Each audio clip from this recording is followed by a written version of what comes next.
1956 में तीसरे एशियाई मुकाबले भारत के शहर दिल्ली में मुनक्किद हो रहे थे। दिल्ली के मैदान में तमाशाई भारतीय खिलाड़ियों को सपोर्ट कर रहे थे।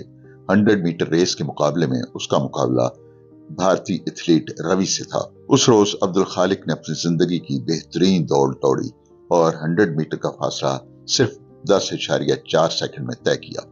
ये एशिया का नया रिकॉर्ड था। 200 मीटर के रेस में उसका मुकाबला भारतीय खिलाड़ी पिंटो से था। इस मुकाबले में अब्दुल खालिक ने भारतीय खिलाड़ी पिंटो को पछाड़ दिया।